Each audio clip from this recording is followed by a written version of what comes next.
Democrats' worst nightmare has just come true as Kash Patel was confirmed by the Senate to be the new director of the FBI. Also, Donald Trump stops all federal funding to illegal migrants, which, shocker, has the Democrats upset. Doge uncovers some ridiculous spending over at the Department of Education, including $390,000 on renting out a Major League Baseball stadium. As always, like the video and subscribe to the channel, but I want to start this video on a lighter note. Here's Donald Trump and Tiger Woods celebrating Black History Month at the White House. But let me ask you, is there anybody like our Tiger? How are you? He's the great. Would you want to just say a couple of words, Tiger? He doesn't. He's much more comfortable. Tiger.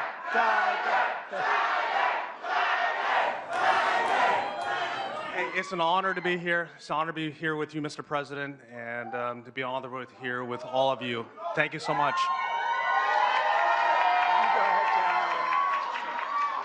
Thank you. Love you too.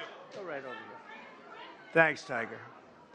And I want to thank all of you very much for being here. Welcome to the White House, and we proudly celebrate Black History Month. How are you, darling?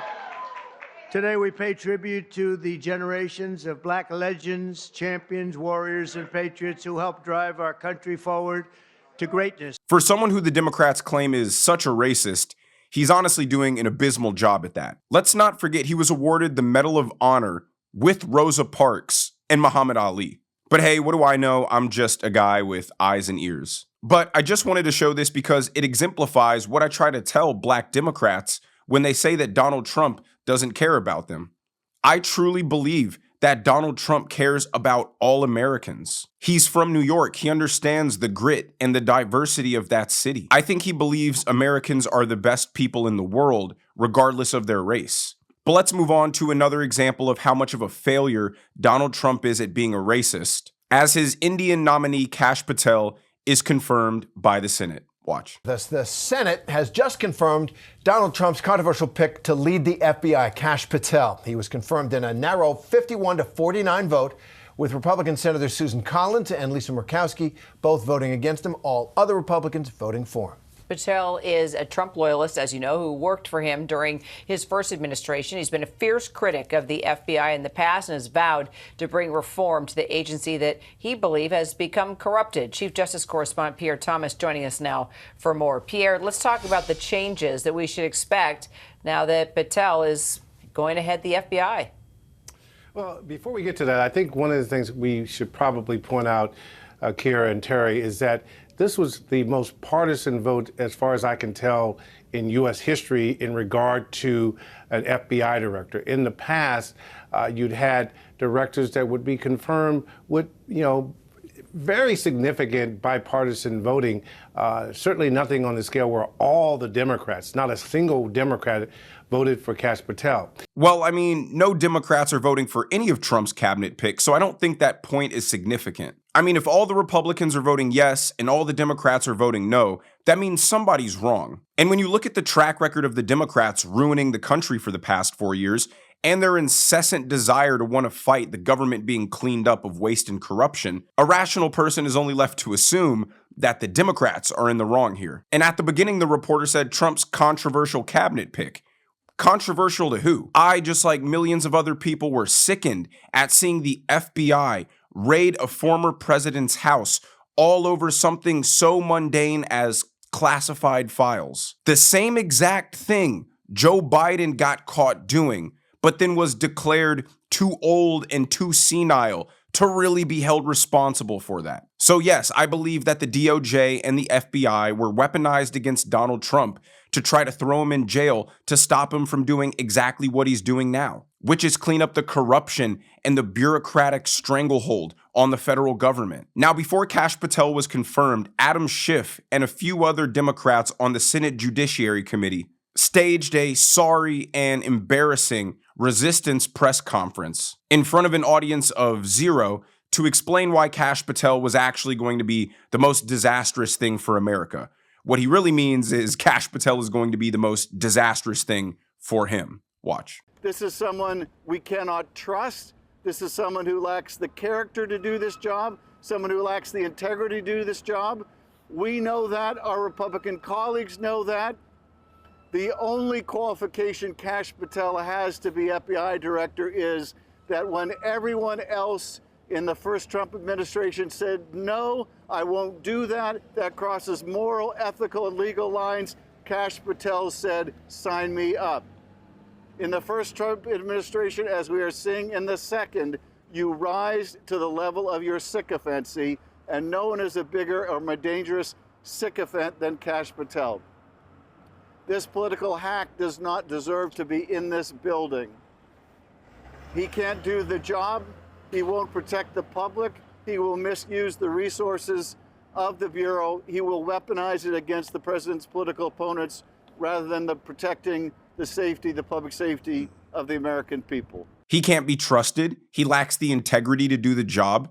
In typical Democrat fashion, everything that comes out of their mouth is just a glaring indictment on themselves. And I'm really struggling to understand who these press conferences and who these speeches and who these protests are for. The Democrats have absolutely no power to do anything, and no Republican trusts a word that comes out of his mouth especially, but any Democrat. When he makes comments like our Republican colleagues know he's unfit too, shows the absolute arrogance within the Democrat Party. They're so out of touch, they still think that they're morally superior. They think that they're intellectually superior. They think they're the only ones who have it figured out. That's why they keep criticizing Republicans and saying, oh, they're spineless. They need to stand up to Donald Trump. They know they're wrong. They know Kash Patel and RFK are unfit. They can't even fathom for a second that people have different opinions than them. The Republican voters like Trump and his agenda. So the Republican congressmen and the Republican senators who represent these constituents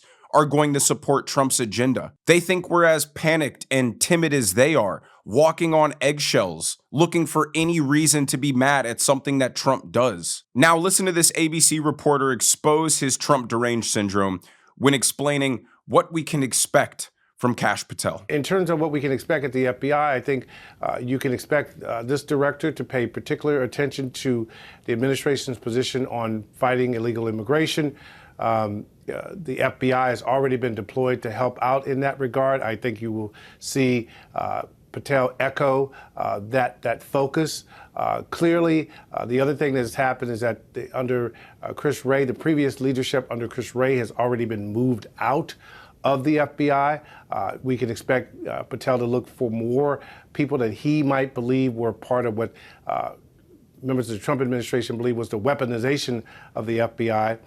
So those are things we have to look for. But the other thing is we just don't know how this will play out, because that job and that particular agency has responsibility for protecting the country against terrorism, espionage, and all manner of other things that will be front and center when he takes a job, and that will impact how all this unfolds. When they say things like the Trump administration believes that the FBI was weaponized, it's trying to minimize that reality into some fringe conspiracy theory. When it's not what the Trump administration believes, it's what half the country knows to be true, because we saw it with our eyes. And that's the problem with the Democrats. Their whole strategy was to tell us that what we were seeing with our own eyeballs wasn't true. There is no weaponization of the Justice Department. There's no crisis at the border.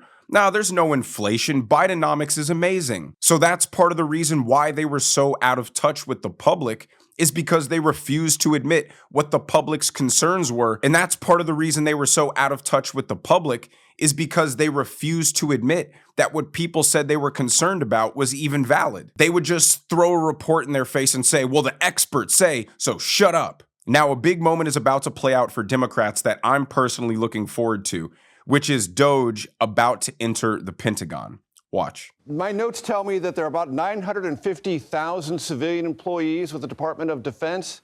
Budget last year, about $840 billion. There probably is some room for efficiency there.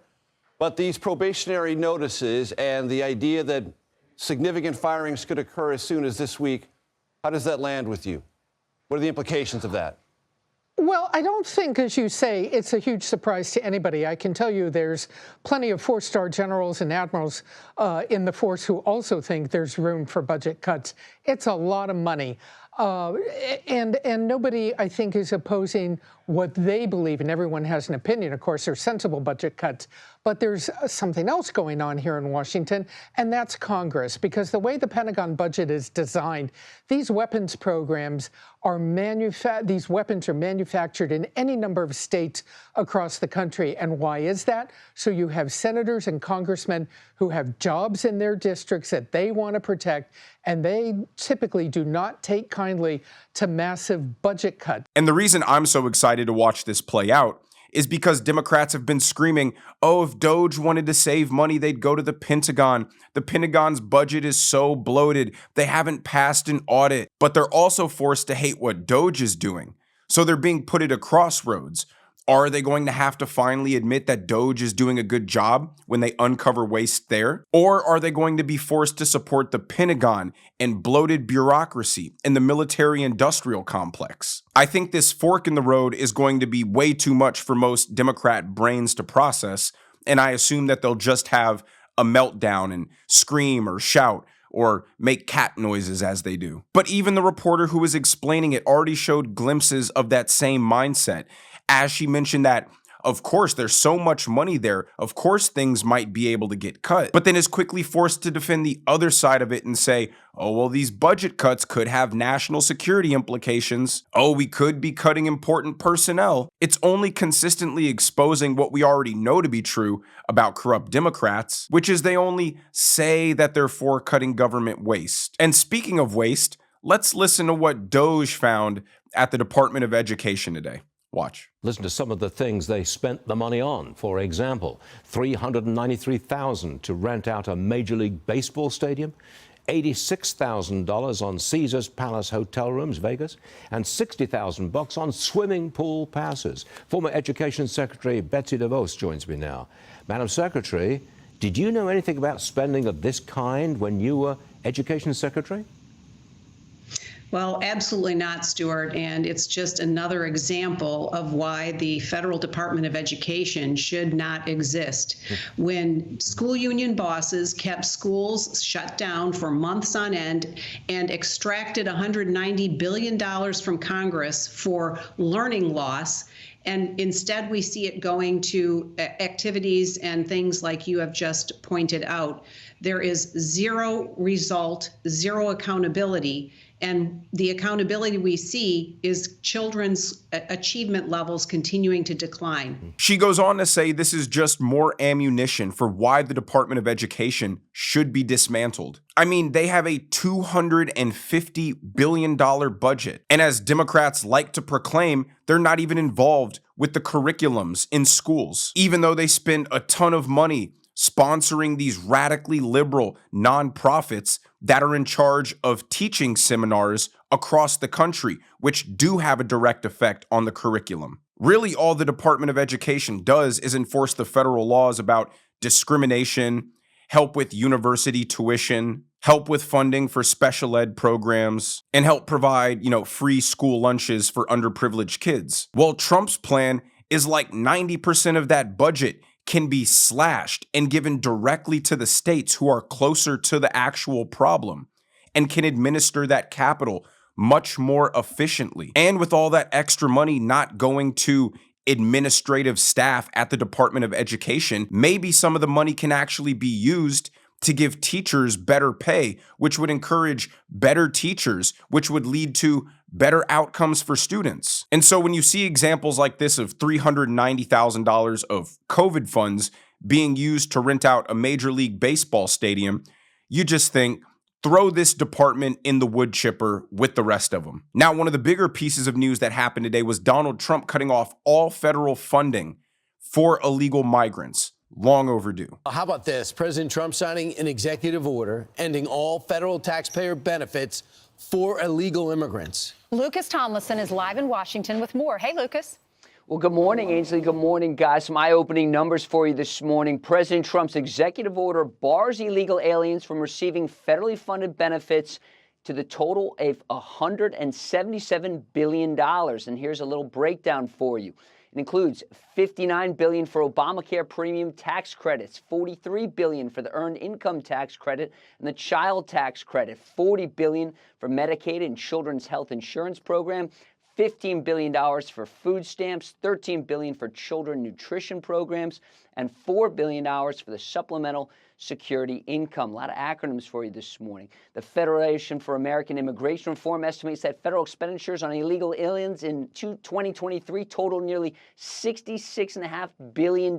This includes more than $23 billion in federal medical expenditures and $11.6 billion in welfare benefits. The Manhattan Institute estimates that every new illegal immigrant has about an average cost about $130,000 to the American taxpayer. The crazy thing is that $66 billion doesn't even include all federal funding, as a lot of illegal immigrants are taking advantage of welfare programs through Social Security fraud and money spent by states. The total is more like $200 to $250 billion being spent yearly on illegal immigrants. And I think cutting this funding will have a sizable impact on the amount of illegal immigrants who will choose to self-deport themselves when they realize that their gravy train is over. I don't think people can be mad enough at Joe Biden that he quite literally constructed an entire system to facilitate an illegal migrant crisis and then also help and aid these illegal migrants on the backs of the US taxpayer.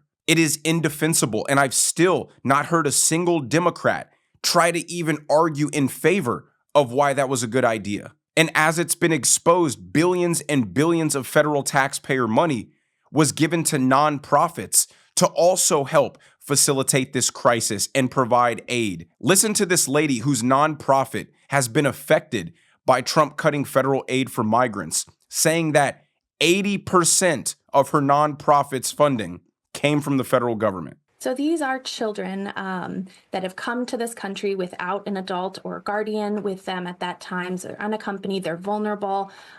They range in age from itty bitty babies to teenagers. We've gone to court with children as young as 10 months old, particularly during the family separation crisis. They are initially within the federal custodial system. They are alone in there and have rights that should be honored, but need advice and information about making sure that they make use of those rights and they are receiving those. And then they are going to court, which is an adversarial system, and the immigration court is not easy to navigate for anybody, much less a child. Anna, just to give us an idea, how much federal funding does your organization receive, and do you have any recourse? So about 80% of our funding is this funding that was stopped with a stop work order. If 80% of your funding comes from the federal government, it is essentially, without a doubt, a government-sponsored operation. And that's just another layer of the absolute disaster Joe Biden caused. He was intentional in making it as easy as possible for people to come to the country illegally, make fake asylum claims on a mobile app, give them a plane ticket to anywhere they wanted in the United States, usually a sanctuary city that wouldn't cooperate with ICE, provide them free medicine, free housing, free food, free education, free legal services on how to game the system to be able to stay. And then when the courts inevitably gave them a deportation order, refused to enforce it. Again, where's the explanation from Democrats on why this was part of their agenda? And not to mention all the sex trafficking, the abuse, the missing children, all the other disasters that go into having an open border. No one talks about the stress and the anxiety that it puts on these children. I'm not dancing and cheering at the suffering of kids. This is sad. Why are 10-month-olds showing up without a parent at a courtroom? How did these kids get across the border? Where are their parents? Who are they going to? Are they safe? If you break into a country illegally and then think because you have a child here who's a citizen, that's going to make you immune, you're putting an unfair amount of worry on your entire family that any day, any of their parents or them could be picked up and relocated to a country that they've never been to before. It's selfish as hell. And Democrats will say, oh, well, the legal immigration process is so confusing, it takes so long. Oh, well, that's the law. That's the process. If you don't respect the process and you're so selfish that you think breaking into the country, disobeying the laws is more important to you, then you're not allowed to beg for compassion. So while Adam Schiff wants to complain about Kash Patel, he needs to be looking at himself and the rest of his party, who constantly lied to the American public that our last president was sharp as a tack and mentally with it, and is not just responsible for the tragic deaths of people like Laken Riley, but is also responsible for the suffering of these children. But let me know what you guys think down in the comment section below. If you enjoyed the video, make sure you hit that like button. Make sure you subscribe to the channel if you haven't already. Turn on those notification bells so you never miss a video. And I will see you guys in the next one.